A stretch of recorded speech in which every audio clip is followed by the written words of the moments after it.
आ जाइएगा। संपदा the resource channel में आपका हार्दिक स्वागत है।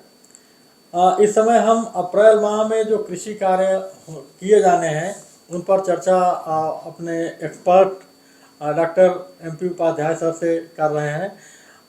सर, इस समय जो फलों की जो खेती है, और आप देख रहे हैं उत्तर प्रदेश में बहुत सारे जो है मैंगो के बेल्ट हैं, और प्रदेश में हमारे उत्तर भारत में आम जो है महत्वपूर्ण फसल होती है। इसके साथ अन्य फल फूल और सघन पौधों और फूलों की सब्जी की खेती भी की जाती है। तो सर, हम जानना चाहेंगे कि फलों में इस समय क्या क्या जो है, और फूलों में देखिए, सबसे महत्वपूर्ण फल तो जैसा आप भी कह रहे हैं आम है। जी जी। और आम में कुछ जगहों पर ओला जहाँ ज़्यादा गिरा है तो थोड़ा सा उससे नुकसान हुआ है, बौर झड़ गया, वो सब हुआ। जी जी। लेकिन फिर भी जैसा हम लोग घूम के देखे हैं कि मतलब फिर भी काफ़ी आम ठीक ठाक है इस वर्ष। जी जी। और इस समय कुछ जगह आम मटर के और चने के दाने के बराबर हो गया है, कुछ जगह थोड़ा सा जो कलमी आम है उसमें थोड़ा बड़ा बड़ा भी हो गया है। बिल्कुल, बिल्कुल। और कुछ देसी आम है उनमें थोड़ा और छोटा ही है। जी जी। लेकिन ये आम आगे झड़े नहीं। जी। झड़े नहीं, इसके लिए एक तो ये है कि आप इनमें जो है सिंचाई भी करें। जी। दूसरी चीज़, आम गिरे नहीं। जी जी जी। इसके लिए आप अल्फा नेप्थलीन एसिटिक एसिड, ये प्लांट हार्मोन है। अच्छा अच्छा। हाँ हाँ, तो इसका 4.5 SL के 20 मिलीलीटर को प्रति लीटर पानी में घोल करके अगर छिड़काव करेंगे तो ये फल गिरेंगे नहीं और फल काफ़ी संख्या में बचे रहेंगे। यानी कि ग्रोथ हार्मोन जो है जी, वह स्प्रे करते हैं पेड़ पर। जी जी। तो इससे जो है गिरेंगे नहीं। हाँ, ये बाज़ार में, ये तो मैंने उसका साइंटिफिक या टेक्निकल नाम बताया।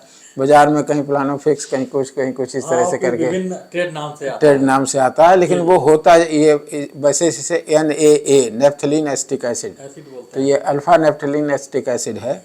सर, अपने यहाँ पूर्वांचल में कुशीनगर आदि में जो है लीची भी लोग काफ़ी बो रहे हैं। हाँ हाँ, लीची है। तो लीची में इस समय क्या किया जाए? लीची में तो बस ये है कि मतलब आप सिंचाई करते रहिए। सिंचाई करिए। सिंचाई बहुत ज़रूरी है, नहीं तो फल जो है थोड़ा सा बेकार हो जाते हैं। जी जी जी।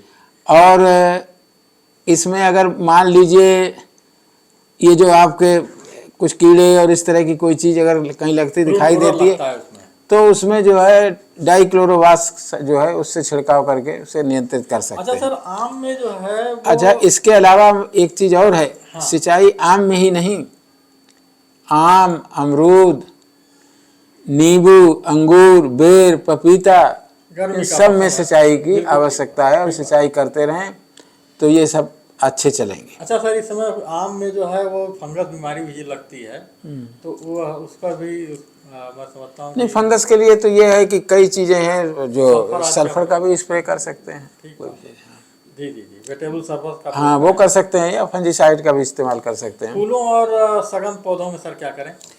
देखिए, फूलों में तो जो है अब बहुत लंबी, जैसे जाड़ों में बहुत फूल होते हैं, जी जी जी, उतने तो नहीं है अब इस समय। तो अब जैसे हाँ, टेम्परेचर ज़्यादा है तो इस समय तो जीनिया है, पारचुलाका है, और बाकी हरियाली के लिए कोचिया है। बस यही लगे हैं, इन्हीं के सहारे लोग इसे हरियाली रखते हैं। और बाकी तो, और सूरजमुखी तो पहले हम लोगों के देश में तो सूरजमुखी पहले फूल के लिए ही लोग लगाते थे, लेकिन अब तो उसकी खेती होने लगी क्योंकि सूरजमुखी आई जो बहुत अच्छा माना जाता है। क्या मेंथा?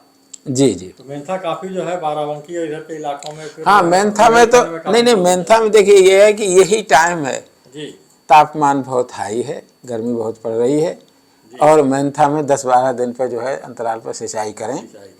और जिन्होंने समय से लगाया है तो उनके लिए तो मैं समझता हूँ कि पहली कटाई का भी टाइम आ रहा है, आ गया है, तो अपने पहली कटाई करें।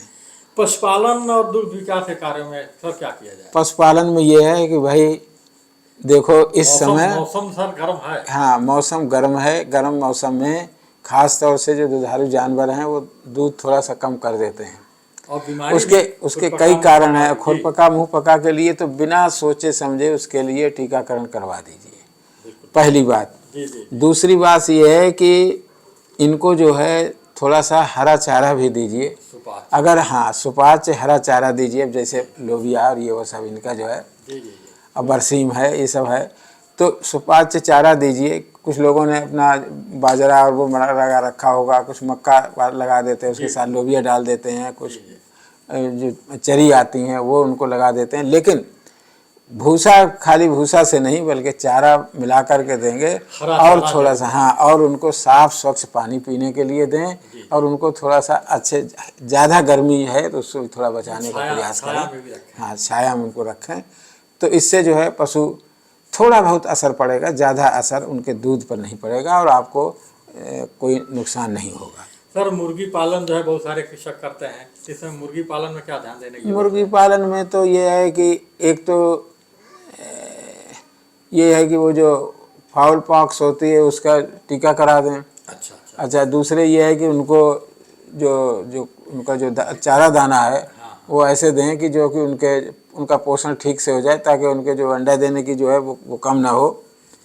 और बाकी तो उनके लिए भी है, प्रकाश हो, हवा हो, साफ पानी हो, डिवर्मिंग आदि का भी ध्यान। और कीड़े के लिए जो है डिवार्मिंग करा दें, जो कीड़े उनके उसमें हो जाते हैं, तो उससे जो मुर्गियाँ ठीक रहेंगी। बिल्कुल ठीक बात है। तो इसका तो टीकाकरण करा दें जी, और रख रखाव अच्छा करें। अब देखिए किसान भाइयों, ये तो कुछ ऐसी चीज़ें थी मुख्य जो मैंने बताई, लेकिन मैं आपको एक बात और कहना चाहता हूँ, उसको आप बड़े ध्यान से सुने। जी। अपने प्रदेश में खेती का चक्र वास्तव में देखा जाए तो अप्रैल से ही शुरू होता है। बिल्कुल ठीक बात। अब आपको जो शासन की नीतियां हैं और शासन के जो आदेश हैं, शासन द्वारा दे सुविधाएं हैं, उनकी जानकारी होनी चाहिए। शासन ने सिद्धांततः ये बात स्वीकार कर ली है कि सिंचाई के लिए बिजली फ्री करेंगे। अब आपके पास देखिए, आपका जो स्रोत है जिस पे आप खेती करते हैं वो आपकी मिट्टी है।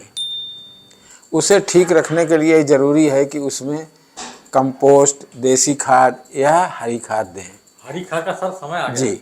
तो आप जिन खेतों में गेहूं काटें, खेत खाली हों, उनमें आप वो जो शासन जिसके लिए सिद्धांतता सहमत हो गई है शासन, और अब आदेश जारी होने वाला है जल्दी, तो सिंचाई, जब उसमें सिंचाई के लिए सुविधा दी है तो आप इसमें कम से कम जिनके पास ट्यूबवेल और वो सब हैं तो वो उनमें खेतों में हरी खाद के लिए ढैंचा आदि की बुवाई, सनई ढैंचा, हाँ जरूर बुवाई, हरी खाद की बुवाई जरूर करें, ताकि खेतों में ये सब चीज़ मतलब जीवांश की मात्रा बनी रहे, खेत की उर्वरता जो है वो ठीक ठाक रहे। तो ये एक चीज़ किसान भाइयों मैं आपसे और कहूँगा कि आपको, वैसे तो किसान वो बढ़िया है जो 6 महीना पहले अपनी प्लानिंग कर ले। आपके पास जो 4-6 खेत हैं, 10 खेत हैं, उनमें क्या करना है, किस खेत में क्या लेना है, साल भर खरीफ में क्या लेना है, रबी में क्या लेना है, आज सोच लीजिए कौन सी प्रजाति लेनी है, उसी के हिसाब से अपनी व्यवस्था और वो सब शुरू करिए। अगर आप खरीफ में पिछड़ जाएंगे तो फिर आपकी रबी भी पिछड़ जाएगी, खरीफ की भी पैदावार कम मिलेगी, रबी की भी पैदावार कम मिलेगी। आपको अच्छी पैदावार लेने के लिए और अच्छी उपज प्राप्त करने के लिए, अच्छी गुणवत्ता की उपज प्राप्त करने के लिए आप अपनी प्लानिंग कर लीजिए, उसी के हिसाब से निवेशों की व्यवस्था कर लीजिए, तभी आप एक सफल किसान के रूप में आगे बढ़ सकेंगे। बिल्कुल सही है। किसान भाइयों, जैसा कि हमारे expert doctor MP Upadhyay sir ने बताया है, आप अप्रैल माह में अपनी फलों में फूलों की खेती और अपने पशुओं, मुर्गी और सारी चीज़ें, मछली आज सबका जो है वह रख रखाव बेहतर करें, और इसके साथ आपकी खरीफ फसलों की जो है, जो नया सत्र शुरू हो रहा है, इसकी शुरुआत आप मृदा के स्वास्थ्य के साथ करें, और हरी खाद की फसलों की बुआई, जैसे ढैंचा और सनई है, तो इसके बीजों की बुआई अवश्य खेतों में कर दें, जिससे कि आपके खेतों की उर्वरता बेहतर हो, और अपने फसल चक्र इसी समय तय कर लें कि हमें खरीफ में क्या बोना है, रबी में क्या बोना है, और जायद में कौन। अगर समय से हरी खाद बो देंगे तो जब धान की रोपाई होगी तब तक वो पलटने के लिए 45 दिन मिलने चाहिए उसे, तो 45 दिन मिल जाएंगे। तो इस तरह जो है अपने फसल चक्र को आप संयोजित करें और खेत की उर्वरता के साथ साथ आप अधिकतम उत्पादन प्राप्त करें, जिससे कि आपकी समृद्धि बढ़े, आपका सुख बढ़े, और मैं समझता हूँ कि सर आपने जो जानकारी दी है हमारे किसानों के लिए बहुत वैल्यूएबल है, और किसान भाई इसको अपना करके अपनी खेती को बहुत ही अच्छा और समृद्धशाली बनाने में सफल होंगे। ये संपदा रिसोर्स चैनल आपके लिए इस महत्वपूर्ण सूचनाएं समय समय पर हम जानकारी के रूप में देते हैं, विशेषज्ञों से वार्ता भी कराते हैं, फील्ड में भी जाते हैं। इससे आपको अच्छी से अच्छी जानकारी और ऐसी फसलों के बारे में हम जानकारी देना चाहते हैं जिससे कि आप आर्थिक रूप से भी सफल हों और समृद्ध बने।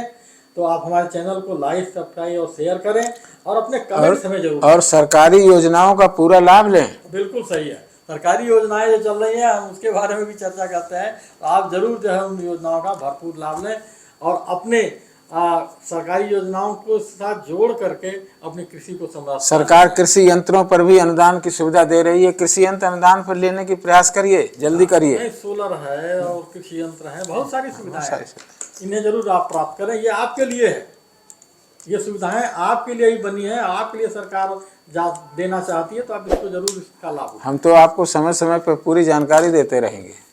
आप सबका बहुत बहुत धन्यवाद।